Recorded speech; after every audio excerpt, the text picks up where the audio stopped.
Great. Hi, I'm Carol Bosley. I'm a board member for the Champaign County League of Women Voters, and I wanted to welcome everyone today. We're really delighted to see such a strong interest in this conversation. I especially want to welcome non-league members, and we're delighted that you're here. If after the conversation you have any curiosity about the Champaign County League of Women Voters, I invite you to go to our website. We have an excellent website which talks a lot about the important work we're doing in the community, as well as upcoming programs.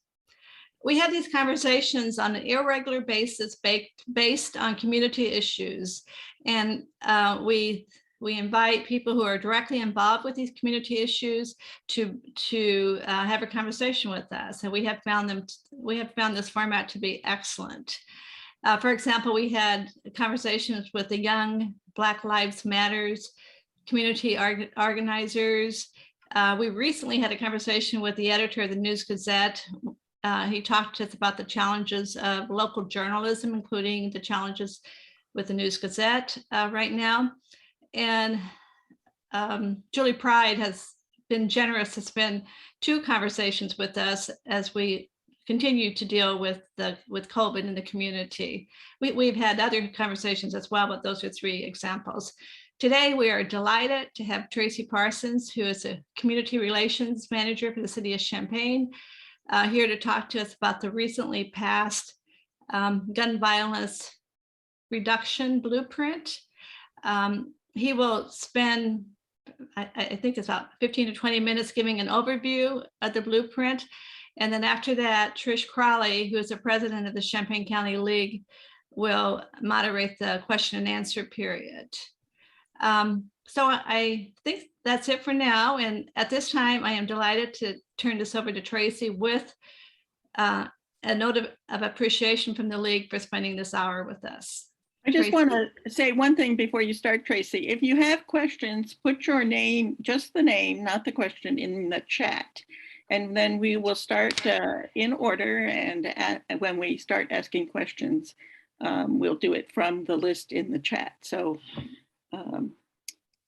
so that's the way we'll be handling the question. So you will have to remember that when your name comes up, you're going to have to unmute yourself. But in the meantime, for this part of the format, if you can remain muted, that would be helpful. Okay, sorry to interrupt, Tracy.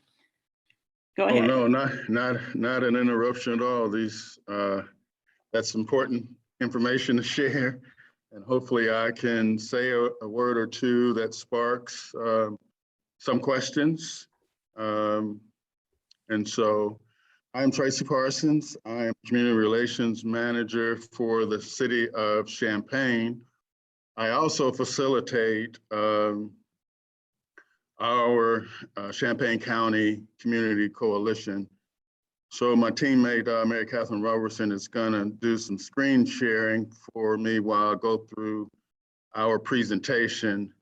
But I would be remiss if I didn't thank the League of Women Voters for the work and the role that you play in our county and across the country. When we think about the fact that voter rights and voter access on a national level is under the pressure and siege that it is, it's pretty alarming and concerning.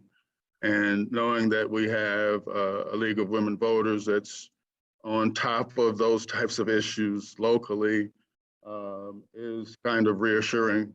Well, not kind of, but it really is reassuring for those of us that have been working for civil rights, access to civil rights, accountability, disruption of systemic issues that keep us down. And so just a big thank you to the League.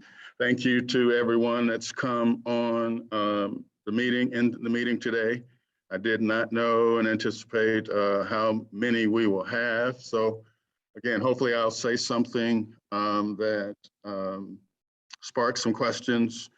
I think as many of you that know me know that I'm pretty involved in most of the social and economic issues in our community. So again, hopefully we can use this time to field some of the questions about some of the issues that are plaguing us and keeping us from being the community that we want to be. So with that being said, I'm going to go into my presentation. So next slide, please. So our Community Coalition is an organization that's been around for over 10 years now, born out of the Kewan Carrington incident in 2009. I like to talk about our community coming together in a unique and special way, different than many communities I come across in our region, state, and across the nation. But we had our moment with rallies and protest and anger and frustration over an officer-involved shooting of an unarmed 15-year-old. So our community was really at one of those turning points. And I like to say that our ability to come together, work together, and address our community's most difficult issues is our strength as a community. So born out of that is our Community Coalition. It's a space that's made up of law enforcement, city government, our parks, our school systems, the university, Parkland, Mental Health Board, United Way, Housing Authority, Regional Planning Commission. It's a place where we come together to address these issues. So I'm going to just do a quick run through on our Community Coalition, because I think that's at the core of where we are and our ability to solve and address these issues. So I want to talk about the year in review in 2021. We have 5 priority areas through the Community Coalition: addressing, strengthening, improving police community relations, community engagement. So as I talked about our partners, they're primarily governmental entities and things of that nature. So our community engagement area is really important to us, because this is where we get out into the neighborhoods, into the communities, working with those citizens, residents, neighborhoods that are most directly impacted, again, in some of our community's most challenging issues. Youth development is a very important part of our work. So let me just quickly recap. Kewan Carrington was a young man, 15 years old, had lost his mom to cancer a year or so before his death. That's not talked about. He was struggling as a kid, did not receive any counseling, struggling at home, bouncing around family members, struggling at school, as I think most of us would in that kind of tragic situation. And so we know that there are many more Kewan Carringtons out in our community. So our ability to wrap around our youth, provide support services, and connecting our work is really our critical place that we want to work from, and an important part of our Community Coalition. Community violence has risen to its own area, priority area for us. And then mutual advocacy is an area where when you have an organization like the Coalition, everyone says, well, why are you not working on this? Or you should be working on this issue. And so voting rights or voting issues is a perfect example here with the League of Women Voters. Coalition should not go and start working on this issue.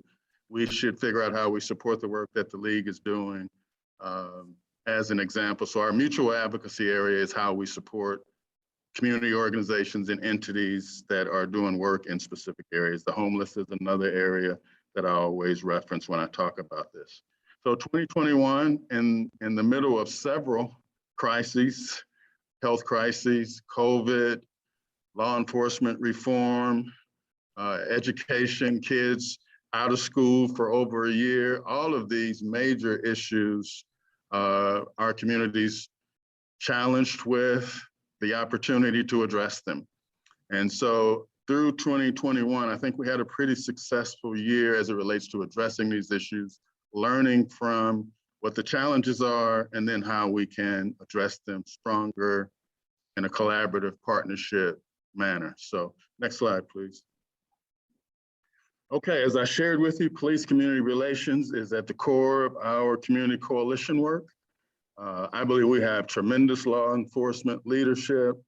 The pressure, the siege that law enforcement has been under since the George Floyd incident has been tremendous.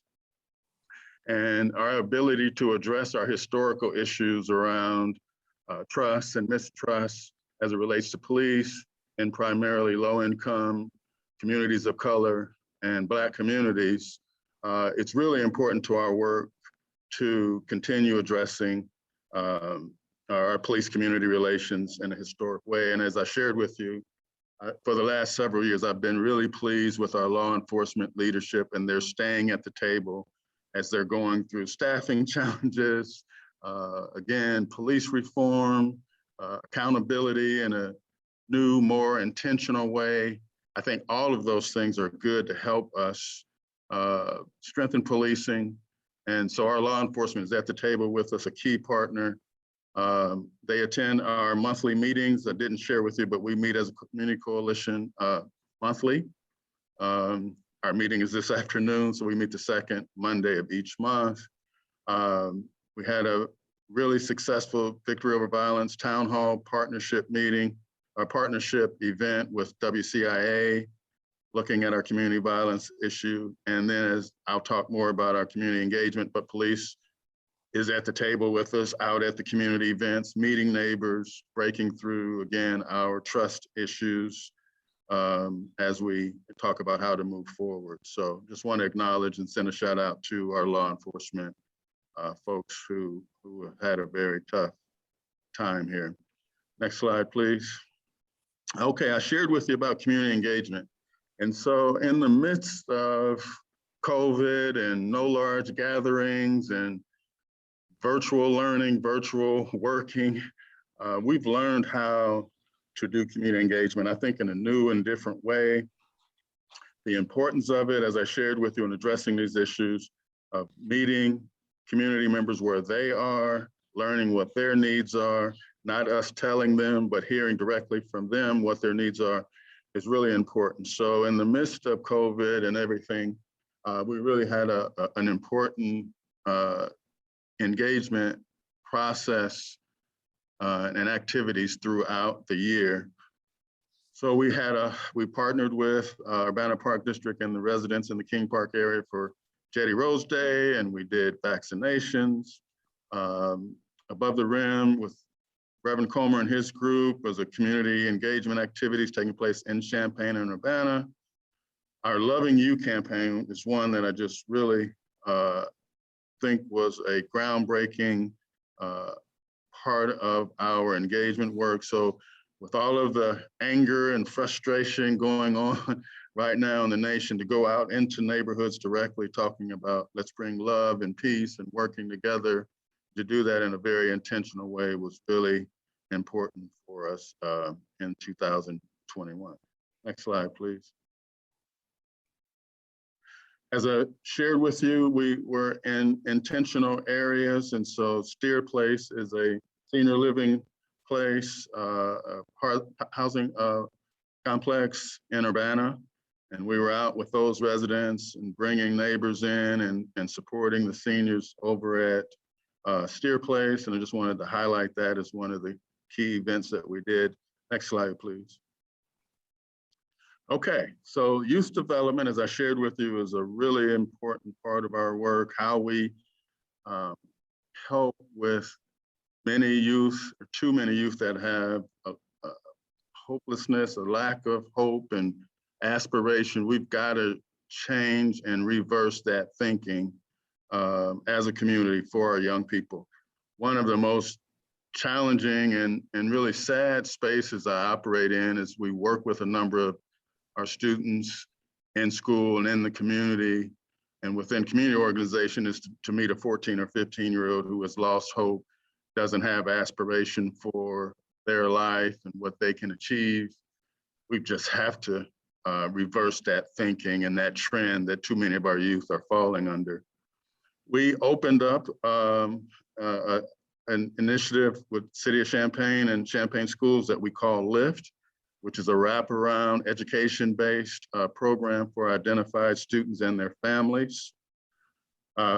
We receive financial support from the Champaign County Mental Health Board in partnership with the Boys and Girls Club to do our summer initiatives. I'll come back to that in a moment. Again, our student outreach and how we get out and directly work with young people is really critical to our work as well and important for us as a community. And then we had something really exciting with our Peace Pose. We've been doing summer employment, creating job opportunities for kids for the last few summers. The fact that many of the job opportunities were virtual made us have to adapt and adjust to how we did summer employment for kids. I'm really hoping this year we're able to put kids out into our business community, into our community organizations to get that experience around the world of work. Next slide, please. So in the midst of, again, COVID and the challenges, we were able to do a number of academic and leadership enrichment programs for kids. You see in the bottom left slide, the Hip Hop Express bus created by Dr. William Patterson from the University of Illinois. This is a mobile tech STEM-based entity or vehicle or however we describe it, but it's something we were able to put out into neighborhoods to take access to technology, STEM-related work. What you see here are some of the academic and events and teaching kids about drones and some really fun, exciting things we were able to do. Next slide, please.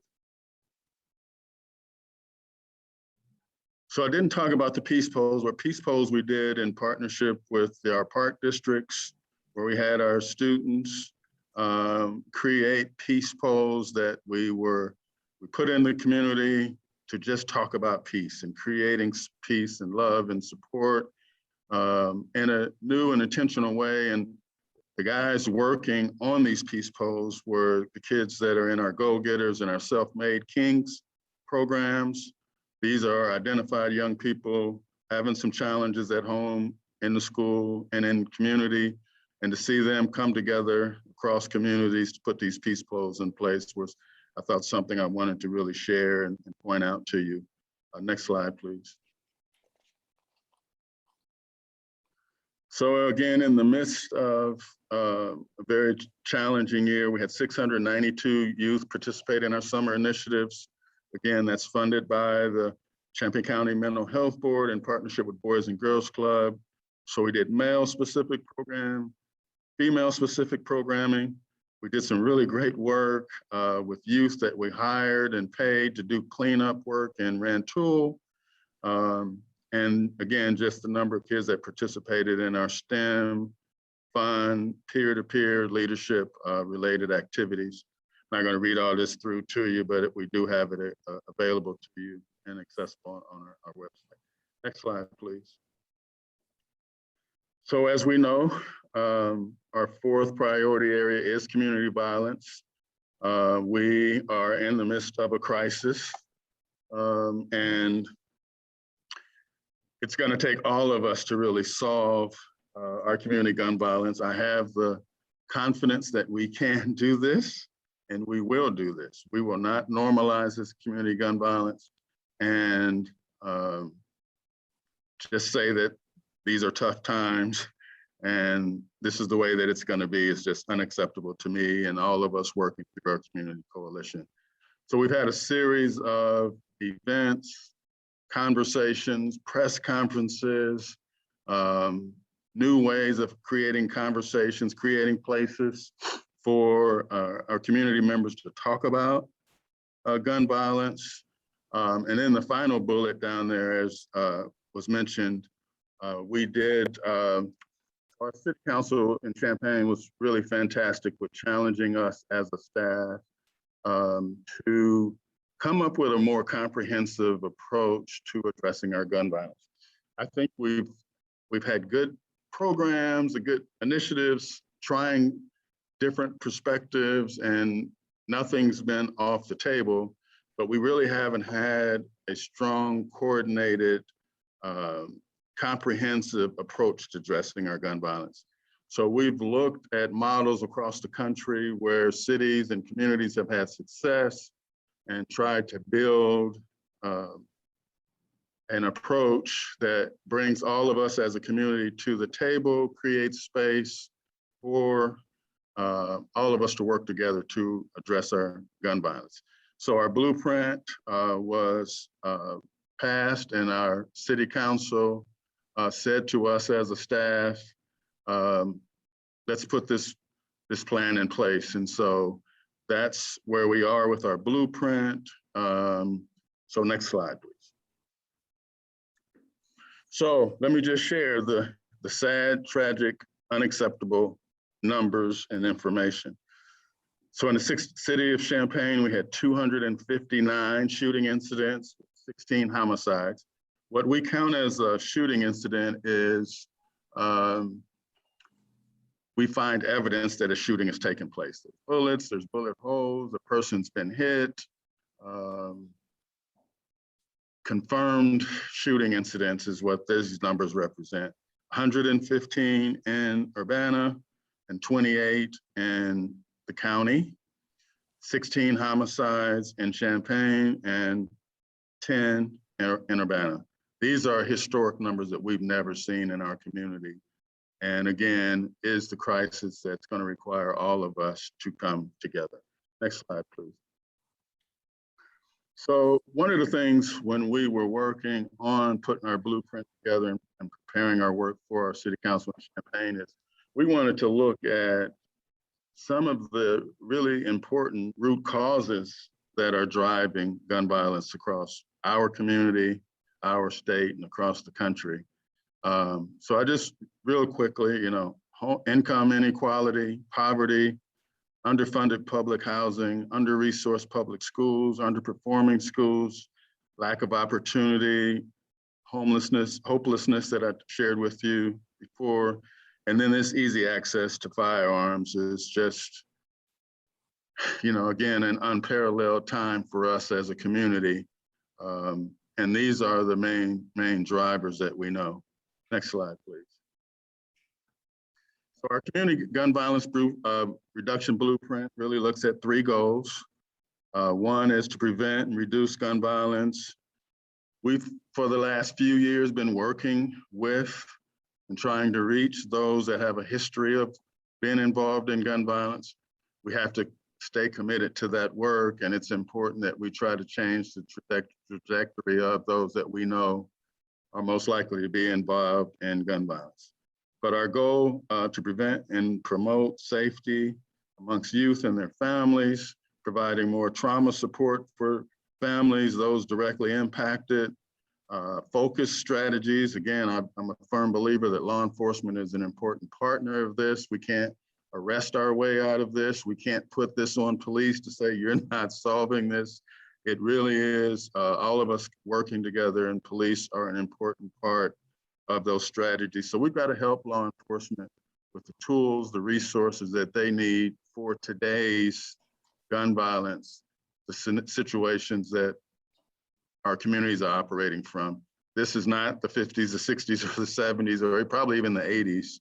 This is new gun violence, conflict resolution, social media impact. All of those are contributors. And again, we can't just put that on law enforcement to solve it. And then looking at reentry supports and services for those returning to our community. That is an important part of our work. Again, our goal number 2 is just looking at community engagement and support, collaboration, partnership, this whole integration of services so that we're connecting and stopping those falling through the cracks that need our support. And then the third goal is really looking at research and monitoring and evaluating everything that we do in a new and different way. So these are the core elements of our violence reduction blueprint. We are working to, since we've received approval from the City Council, Champaign City Council, now we're working towards implementation of the blueprint, and more information will be coming out here in the near future. Next slide, please. We've put in place what we call our CVRT, our Community Violence Response Team. So we go directly into neighborhoods where gun violence is taking place, has taken place, to, again, work with residents, identify solutions, talk about needs, empowering neighborhoods to not normalize this and just say, hey, I live in a low income area, or I live in this part of the city, and we just have to accept this. I'm a firm believer that we have to reverse that thinking and again, approach this from a new and different way. And so our CVR team is an all volunteer team.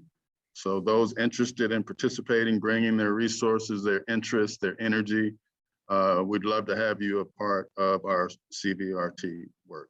Next slide, please. So we've partnered with our faith community, the Ministerial Alliance, the Interfaith Alliance last year. I'm really excited about where we're headed this year. We had last year for the first time a multi faith community prayer event, as well as a weekend of engagement activities across organizations. We call that 48 Hours of Peace. For our best knowledge, I believe it's the only weekend we had in the entire year where we did not have any shooting incidents during our 48 Hours of Peace. So we're meeting the Interfaith Alliance, the Ministerial Alliance, and the Community Coalition to really have a plan of action for our faith community's involvement in 2022. Next slide, please. So we, again, are trying everything that we can. So we had a billboard campaign this year. If you have seen these throughout Champaign, Urbana, we had these up for several months. They did exactly what we wanted. They created controversy, they created discussion, and they created thought. And that's what we wanted to do with our billboard campaign. Just wanted to share that with you as part of our activities as well. Next slide, please. And then again, in our mutual advocacy area, just partnerships throughout the community, events, activities, involvement with the coalition with a number of community groups and organizations. And we just want to call to say, how can we support? Can we partner? And we're interested in that across the board. Next slide. And then finally, we do have a race relations subcommittee through the Community Coalition. Our values are courage, empathy, equity, and honesty as it relates to race and racism and institutional. And we talk about privilege and its many formats. And so we have 4 different action groups that we have through our subcommittee. Again, these are all volunteer committees, and we would love to have you involved. We meet the 3rd Monday of each month. Right now they're virtual. And then when we start back meeting in person, we meet at the Baha'i Center in Urbana. So again, through the coalition, race is an important part of our work and intentionally addressing it. So next slide, please. I think that's it. The different ways you can connect with the Community Coalition: Facebook, Twitter, emails. Again, it's an organization, it's a place that a lot of really positive, constructive people coming together in new and different ways, collaborative ways to address our community's most difficult social and economic issues. So I'll stop there. And we'll open it up to questions. Again, hopefully I've said something to spark a question or two. Thank you everyone for coming out today. We've got our work ahead of us, and it's going to take all of us coming together to significantly address these issues. Carol.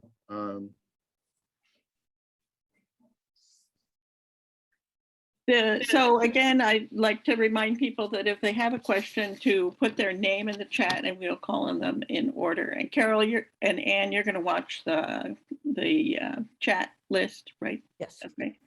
I guess I can start it off with a question. And, you know, One of the things that seems so discouraging to the community is that the efforts that the Community Coalition has had for, like you say, 10 years don't seem to have made things significantly better, because the gun violence is increased during that time. So what do you think is going to be different about the blueprint that can lead us to some hope for the situation?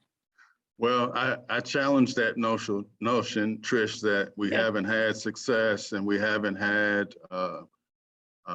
positives and constructive things happen. We haven't learned a lot over the last few years. I think what the blueprint will offer us is again, a comprehensive approach to addressing things. As we've researched and learned about these models across the country, most of the core elements or core components of these plans we were doing. But they're done in isolation, or they're done through a program over on this group, or we have very involved community organizations doing great work. We've got a very active, formerly incarcerated population that's committed to addressing these issues.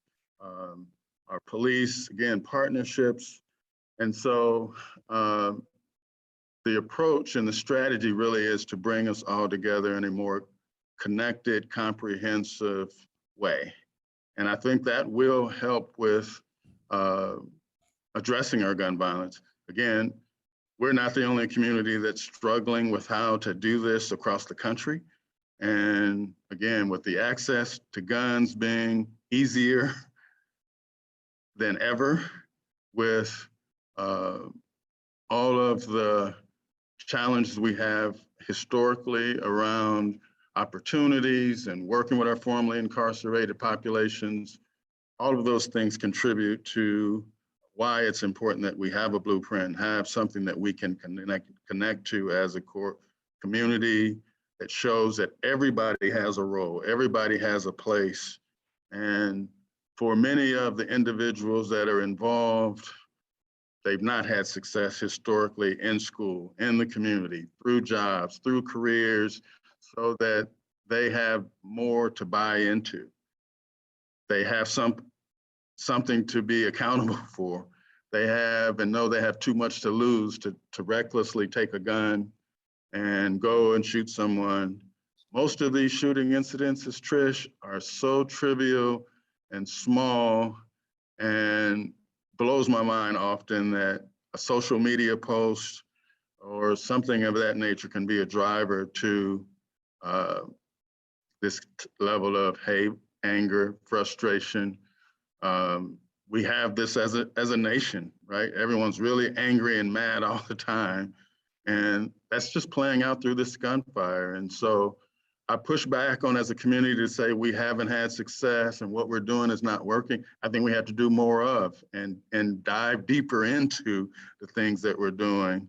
But those things that don't work, we have to say that they didn't work and move on from them and try something else. And so that's the great part about our community, is our willingness to take this stuff on from that perspective. Okay, I have one more question, then I'll turn it over to the questions from our meeting participants. And as your figures showed, the gun violence isn't just in Champaign, it's in Urbana and in the county. And so how does this plan, the blueprint, sort of cover or coordinate, or does it address the fact that this violence is not just within our limits, but? Yeah, I think, again, we've created a space that will enable the county and city of Urbana to be full participants. Through the coalition, we all are at the table together. Again, our city council charged us with the staff to, let's put something in place to get this work started, to bring us together. And we can't do this, you know, the gunfire doesn't stop along Wright Street. It crosses over. If we have what we call heat maps that shows where our shootings have taken place, and there's no part of our community that hasn't been directly impacted. There are other areas that are more of the incidents are taking place, but there's no part of our community that's immune to this taking place. And so it will require us as a county to all come together. The blueprint is that first step that enables us to have a place to come to. Okay, I'm going to turn it over to questions. Anne, do you want to? Yeah, Peggy Patton. Hi, yeah, thank you. And thank you, Tracy, for being here. I speak for everyone. I say how much we appreciate the work you do. I've been able to attend some of the community coalition meetings and always appreciate the different perspectives that you bring together, which I think is, as you say, a strength of our community. I know part of the community coalition's work is working with our area schools, Champaign and Urbana Public Schools, who of course, as you know, are struggling to address the increased violence in our community. I was just wondering what your thoughts are about some of the recent measures schools have taken to address community violence. And I'm specifically talking about metal detectors and school resource officers. But I'd really value your perspective on those measures. Yeah, I believe we have to look out of the box. And what I mean by that is the ways that we've viewed these issues and these subjects and these topics, we can't look at, oh, this is our Urbana and Champaign, the way that most of us on this call have grown up knowing our community. We have all of the urban issues that the bigger cities have, just not in the numbers that the other cities have. So I believe the schools have to be proactive in looking at and thinking about security in a new and different way. We have to partner with our law enforcement to better identify what law enforcement's role is. We've asked law enforcement far too often to solve too many things that are not law enforcement issues. And I think that's helped create part of the problems and challenges that we've had historically. But law enforcement has a really important role. The debate goes both ways. I've seen when we've had strong SRO officers in the schools, they've made a positive impact and they connect with kids and they disrupt information and people talk to them. I've also seen when we don't have strong SRO officers in the school that are part of the problem and have that cowboy mentality. And you guys know I'm a pretty straight shooter, so I'm not saying anything I haven't said before, but we have a role for everyone, and we have to look at these issues out of the box. At the beginning of the school year, I really wanted our schools to think more about security first. We have a number of programs and issues with our students that are saying to us, yes, I have a gun. Yes, I have access to a gun. I need a gun for protection. I don't feel comfortable. And that's just the saddest, tragic thing for me is that our kids are having to wake up, get a book bag, get their books, get their homework, and get their gun. That is just unacceptable as a society that that's where we are. And so for us to say, this is not our community, these kids are not addressing these issues, and these issues are across race, income, kids in protection with bullying and all of those kind of things is new and different than anything we've ever experienced. And with social media, it is a major driver and often the wrong way. So I want our schools to think security first and operate from that place. And I'm not in any official way of saying that's not a City of Champaign position. That's not a community coalition position. That's Tracy, who's been involved in our community for a long time and involved in a lot of different places. Thank you very much. Carla Peterson. Hi, Tracy. Thank you for presenting all of this good information. You mentioned that you had worked over the many years with those who had been involved in the violence, whether I suppose as a victim or as somebody who's using the guns or perpetrating the violence. What do you hear from them? What do you learn from them in terms, I mean, I know that, all these background issues are there, but is it often just some minor thing on Facebook or something, or do they have any suggestions as to what would have helped? Well, I think there's a great question, Carla. Thank you. It's great to see you. I think there's a number of things. There aren't one solutions for any of these issues and subjects.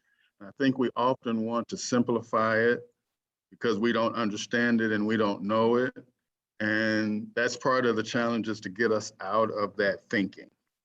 So when we talk to our formerly incarcerated population, when we talk to those that are directly involved, they talk about a lack of opportunity, a lack of access, a feeling of hopelessness, a feeling that, yes, I've made mistakes in the past and society won't give me a new hope and a new opportunity, right? So I have to survive. So, that kind of thinking is part of it. When we started doing our intentional work through our Fresh Start program that works directly with those who've been involved with gun violence as a victim or as a perpetrator, I wanted to really know, what does it take a person who's had a long history of being involved in gun violence and community life? And we struggle with saying gang problems and gang issues in our community, but we do have to acknowledge there are organized groups and cliques in our community. And it's about survival. When you don't have jobs, you don't have access to resources, you don't believe that these things are part of your life, you result to, these things that we're seeing out on the streets. And so, again, we've got to work with these groups and these organizations to change that thinking, help create opportunities for those individuals, employment, entrepreneurship, creating spaces for hope and aspiration and opportunity. So we've got to address these things as a community. And there are some historical things in Champaign County that I think we have to address. And so I used to always talk about it as a kid growing up in our community. I didn't have access to the University of Illinois. I didn't have access to job and career opportunities. So you grow up thinking you have to leave Champaign-Urbana for success. And that's something we have to own as a community, to change that. Right. So that as a kid, you come up and you see you've got a premier university and institution in our community. People are coming from around the world fighting to get into the University of Illinois, and 3 blocks away from the University of Illinois, our kids have no knowledge and understanding of the university.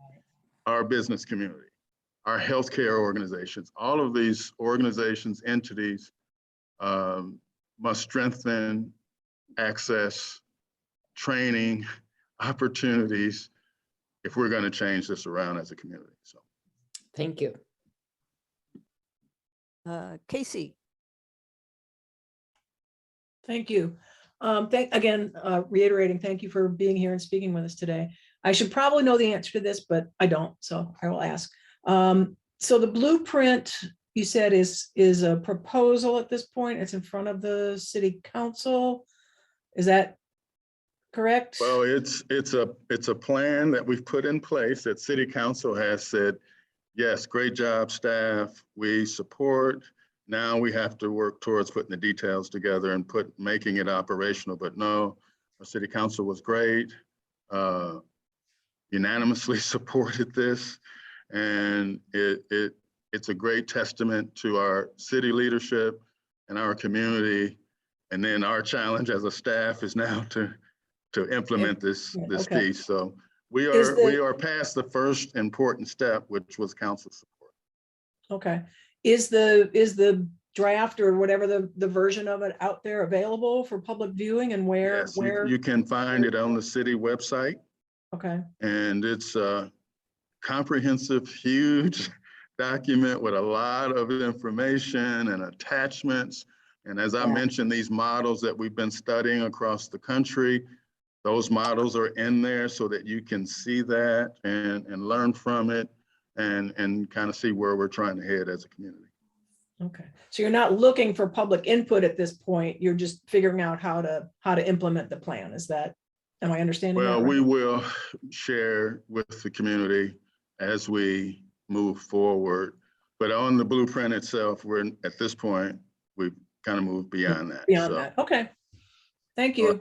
I see the mayor's on and she's put in the chat the document access. So thanks, Mayor Catherine. Ann Prisland. Tracy, thanks very much for meeting with us today. One compliment to the staff and the report, it's probably the first one I've seen in a long time that says we must address root causes that are underneath the gun violence, not to ignore the current violence, but to recognize that the root causes have to be addressed with money, with staffing, with coordination, and with evaluation. So I think that's terrific, and I commend everybody who was involved. The piece that I didn't see in there in the report was the business community. And you had talked earlier about the importance of employment opportunities for people. What's at this point, how are members of the business community reacting to the blueprint? And what specifically do you hope will happen regarding commitment by members of the business community? So great question, Ann, and thank you for your comments. So Laura Weiss and I from the Chamber are good collaborators, and we talked before our presentation, and she sent me a note after the presentation to say, hey, job well done, and consider the Chamber ready to roll up our sleeves and work with you. And so I feel very comfortable saying the Chamber will be a major partner with us.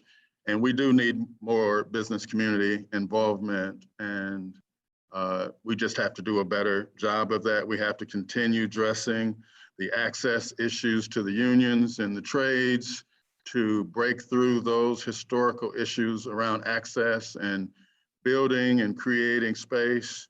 With all of the building and development we have going on as a community, it is unacceptable that we haven't been able to bridge these the gaps needed or address the gaps with access through our business communities. We've got through the city of Champaign, we call it CDAP, which is basically a monitoring tool to help us address access contracts, monitoring how we're doing with diversity and inclusion. This has been put in place over the last couple of years. So I'm really excited about what that's going to do with getting our business community to understand that they have to be full participants with us in these issues. It can't be just about them making their money, right? And so, but we know that's one of the areas we have to strengthen. Again, I talk with a number of business owners and people throughout the community that do want to be involved. We have to create the space and then address the accountability, access to contracts, access to opportunity issues as government, as communities, to break through the historical issues that have made that not happen the way that we want and need it to be. So, and thank you for your comment, because it was important. You know, Joan Walls, Deputy City Manager, who's the leader and designer of the blueprint, always says, you know, we put too much on our community organizations that we expect them to do it for free, lack of resources, lack of staffing, and we've just got to change that as a dynamic and a way of operating. Thank you. The next question is from Gail Hudson Hankins. She's working from home, so she typed her question. I'll read it Okay. for everyone. She says, how much of this gun violence is from gangs? How much is because our kids do not have problem-solving skills? And how much is due to fear, as you mentioned? Great question. You know, I don't know how to put that in percentages, but it's all of what was just asked. Again, as a community, different than maybe Peoria and Rockford, of the communities outside of Chicago. We don't have the organized traditional Crips and Bloods types of gangs that you have in many of the major cities. We do have cliques and groups amongst our young and amongst the 25 to 40-year-old population, but they're very fluid. And what I mean by that is they are in one group at one period, they're in another group at another time. We are looking for, and part of the blueprint really is looking at how do we do this street intervention, street mobilizing work better and differently. And so I'm excited. We're going to put some money into it. Again, we ask these organizations who are struggling and trying to address this issue, to solve this for us without giving them the resources and the tools. And we just can't have success that way. So the blueprint has a space for the work to interrupt those things. But yes, people are afraid. And yes, people are, I was blown away a couple of years ago when we were meeting with a group of students that said, Mr. Parsons, I'd rather get caught with it than caught without it. And I was trying to keep my best, keep my best face and not show how shocked I was and how hurt I was for students, for kids to be thinking that way. So what that means is they rather be caught by the schools, by police, and by us with the gun than caught on the streets without it. And that's a level of tragedy that is new and different to all of us here doing this work in our community, but it's also an example of the level of street level work we have to do. All right, thank you. Emmy Fisher. Yeah, hi, Tracy. Thank you for being here with us today. Thank you. I'm kind of curious. You talked about in your presentation that one of the things you all did was to look into other communities that may, be having some success with what they're doing. And so I'm kind of wondering, are there a couple of ideas that other communities are doing that you would be excited to implement here in Champaign? And can any of this be done quickly? Yeah, way into your question there, Emmy. Because a lot of these things are long-term systemic strategic changes that we have to make as organizations and as a community. And, we really have, through our community coalition, the model for community engagement. I've traveled throughout the state talking to different communities about how do you get everyone to the table? How do you bring, police and community groups and formerly incarcerated? How do you get everybody to the table? Because most communities are just struggling with the collaborative approach and whether that can be done or not. So we have, through our coalition, a first step on most of the communities throughout the state. What we have to learn, again, is it's a number of things, right? Part of it is, again, how we empower and strengthen those that have the ability to address this. I don't, as a kind of pretty straight-laced guy wearing my suit every day, walking into a group of certain kids, community members who say, Tracy, you don't understand my plight. You don't understand what we've had to go through, what it's been like for me. You've had access, you've had opportunities, all those things that many have not had. And so we need those people with the lived experience to help be part of the solutions for this. We also have to strengthen our family support and training and information for our families that are directly involved. So those with lived experience, peer-to-peer work is an important part of our blueprint and part of our work going forward, so that those families and parents that have learned how to navigate challenges with kids, those have navigated,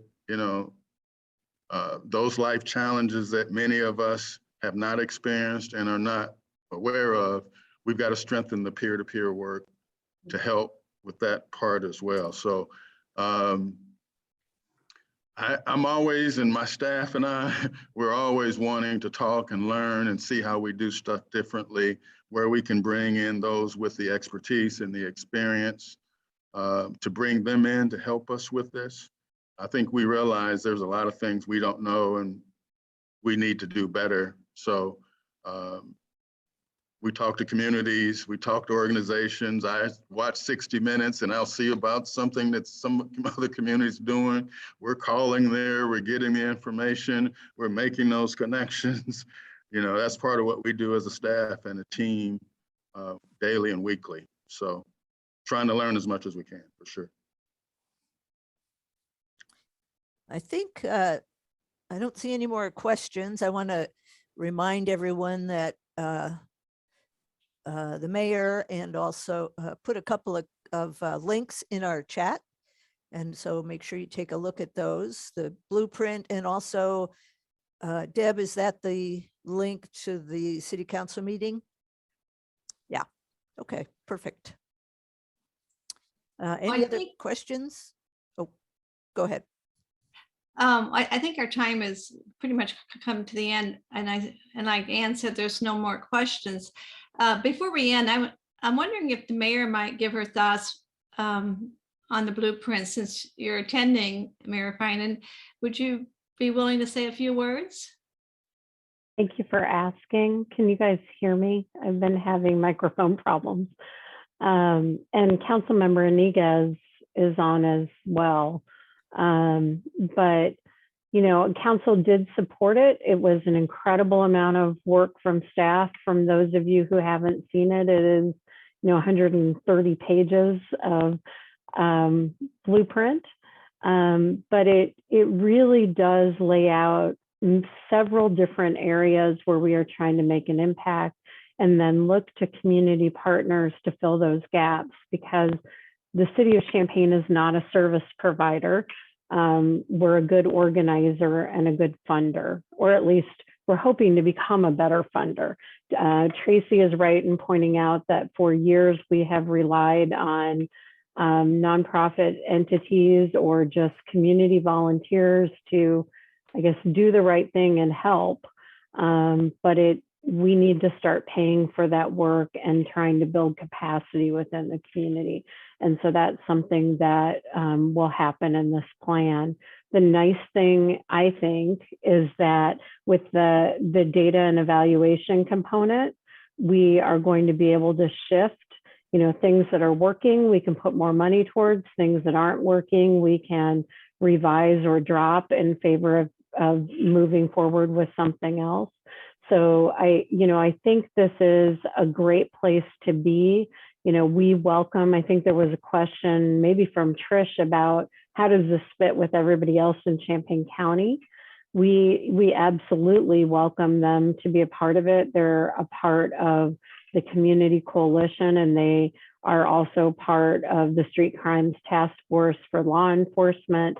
We are all working together, but I think we all felt like it was time to take the lead and to start moving more quickly. Some of these things are going to take a while to implement, but we needed to get that ball rolling. There are some things that we have, you know, kind of immediately funded in the lead up as well. And so programs that need funding that are already doing work, staff has brought to us, and you know, council has approved some immediate funds, and we will continue to do that. We've done that in the area, even sort of tangentially related, but homeless shelters during the winter months. We just funded a low barrier, no barrier shelter so that that could get up and running rather than take it through the whole council process. So I think council is urging staff to move quickly. We are prepared to do that. And we are also, probably most importantly, beginning to look at how are we going to fund this after the ARPA funds are gone, and beginning to have those conversations as well, because we've got funding for 2 years, but we've got to be able to move forward after that. Thank you so much. And thank you also, Mayor, for being a member of the League of Women Voters. Tracy, looks like there's no more questions. Thank you very much for spending an hour with us. This has been an excellent conversation. Perhaps we can have a second one at some point down the line. I'll be glad to come back, Carol, anytime. And thank you, everyone, for joining us today. We've got a great community, right? And it just takes all of us to invest in it and not let some of the things divide us that can. And so just thanks to the League for all of the work that you do and all of everyone that's on the call today. Really appreciate you having me as a guest. Okay, thank you. Thank you. Okay, I guess we're come to an end, and thank you all for joining us. And we will continue to try and bring these kinds of important community speakers so that we can all be informed. Thank you. And I guess that's it. Thank Okay, you. bye-bye. Bye-bye.